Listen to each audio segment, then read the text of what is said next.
بسم اللہ والصلاة والسلام علی رسول اللہ۔ محترم سامعین کرام، آج 18 ذی الحجہ ہے۔ حضرت عثمان رضی اللہ تعالیٰ عنہ کی شہادت کا دن ہے۔ آپ نے بہت سارے خطیبوں سے، علماء اکرام سے، ائمہ اعظام سے سنا ہوگا۔ ایک چھوٹی سی بات کی طرف اشارہ ہے میرا کہ حضرت عثمان رضی اللہ عنہ کو بہت دردناک طریقے سے شہید کر دیا گیا۔ اللہ تعالیٰ حضرت عثمان رضی اللہ عنہ کی روضہ اقدس پر بارش کے قطروں سے زیادہ رحمت برسائیں۔ آپ کے شہید کرنے سے کچھ دیر پہلے آپ کو نیند لگی اور خواب میں نبی صلی اللہ علیہ وسلم کو دیکھا۔ اللہ کے رسول نے فرمایا، عثمان افطار ہمارے پاس آ کر لینا، افطر عندنا۔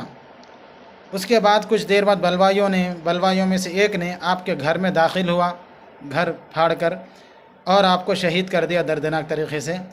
آپ کی زوجہ محترمہ بچانے کے لیے گئی تو آپ کی انگلیاں بھی کٹ گئیں۔ بہرحال مختصر یہ کہ حضرت عثمان رضی اللہ تعالیٰ عنہ کو شہید کرنے سے پہلے آپ نے جو خواب دیکھا، اس سلسلے میں علماء کرام فرماتے ہیں حضرت عثمان نے روزہ دنیا میں رکھا، افطار جنت میں کیے ہیں۔ اگر یہ بات سچ ہے جو ہم نے ممبروں پر عوام کو سنائے ہیں، جھوٹ نہیں بولے ہیں، سچ کہا ہے، مستدرک للحاکم کی روایت ہے، اگر ہم نے سچ ہی ممبروں سے بتایا ہے عوام کو، تو پھر یہ بات اگر سچ ہے تو پھر عقیدہ بھی اس کے مخالف نہیں ہونا چاہیے۔ عقیدہ بھی یہی ہونا چاہیے۔ اللہ کے رسول صلی اللہ علیہ وسلم کا جو خواب حضرت عثمان نے بتایا کہ اللہ کے رسول کو میں نے خواب میں دیکھا، حضرت ابوبکر صدیق، حضرت عمر فاروق، یہ سب اللہ کے رسول کے ساتھ تھے، یہ دونوں حضرات، اور اللہ کے رسول نے فرمایا افطار ہمارے پاس کر لینا۔ اب حضرت عثمان روزہ تو دنیا میں رکھے، افطار جنت میں کیے، تو اللہ کے رسول کہاں پر ہے؟ اب اس وقت وفات کے بعد جنت میں ہے یا اسی خبر میں زندہ ہیں؟ جنت میں زندہ ہیں۔ اگر یہ خواب اور ہم نے یہ بات صحیح بتائی ہے، اگر یہ بات سچ ہے، واقعتاً یہ بات سچ ہے کہ اللہ کے رسول صلی اللہ علیہ وسلم اس وقت جنت میں ہیں، جنت الفردوس میں، رفیق اعلیٰ میں، جہاں انبیاء کی روحیں ہوتی ہیں، بہت ہی آرام و عیش و عشرت کے ساتھ ان کی جگہ ہے، وہاں پر جگہ ہے، وہاں پر زندہ ہیں۔ وہیں ان کے رفقا ہوں گے، آپ کے صحابہ، اپنے اپنے مقام کے اعتبار سے۔ تو اگر علماء کرام نے، ہم نے ممبروں پر یہ بات عوام کو بتائی ہے کہ عثمان نے روزہ دنیا میں رکھا اور افطار جنت میں نبی اور حضرت ابوبکر صدیق، حضرت عمر فاروق کے ساتھ کیا ہے، تو بات یہی ہے۔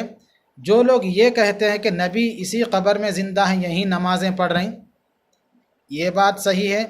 یا اللہ کے رسول جنت میں ہیں، وہاں پر عیش و عشرت میں، نعم و نعم میں ہیں، وہ بات صحیح ہے۔ اگر حضرت عثمان جنت میں افطار کی ہیں تو اللہ کے رسول بھی جنت میں ہے، اس خبر میں زندہ ہے یا نمازیں پڑھ رہے ہیں، سجدہ کر رہے ہیں، یہ بات غلط ہے، حقیقت کے خلاف ہے۔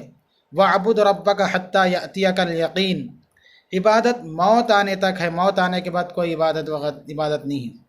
ٹھیک، تو بہرحال اتنی بات بتانا تھا کہ جس طرح حضرت عثمان دنیا میں روزہ رکھے، جنت میں افطار کی، کیونکہ نیک لوگوں کی روحیں اللہ تبارک و تعالیٰ علیین میں، انبیاء کی روحیں جو ہے نا رفیق اعلیٰ میں، ان کے مراتب کے حساب سے رکھا، وہاں رہتے ہیں، اسی دنیاوی گڑھے میں نہیں رہتے۔ ہاں، وہ روحیں کو اللہ تعالیٰ قیامت کے دن پھر وَإِذَا النُّفُوسُ زُوِّجَتْ، روحوں کو جسموں سے ملا کر دوبارہ بعث بعد الموت دوبارہ اٹھائیں گے۔ اور یہ عقیدہ ہر مسلمان کو ایمان لانا ضروری ہے، اللہ تعالیٰ مرنے کے بعد دوبارہ زندہ کریں گے، اس پر ایمان لانا ہے۔ مرنے کے بعد زندہ ہی رہتے، مرتے چ نہیں، اس پہ یہ بات غلط ہے۔ ٹھیک ہے، تو لہٰذا حیات الانبیاء یہی ہے۔ نبی صلی اللہ علیہ وسلم کو برزخی حیات حاصل ہے، دنیاوی حیات حاصل نہیں ہے۔ نبی صلی اللہ علیہ وسلم کی خبر برزخ میں نہیں ہے، دنیا میں ہے، آپ کے روضہ مقدس، آپ کے روضہ اطہر، لہٰذا دنیاوی حیات حاصل نہیں ہے، لہٰذا عقیدے کی اصلاح اس سے بخوبی ہو جاتی ہے۔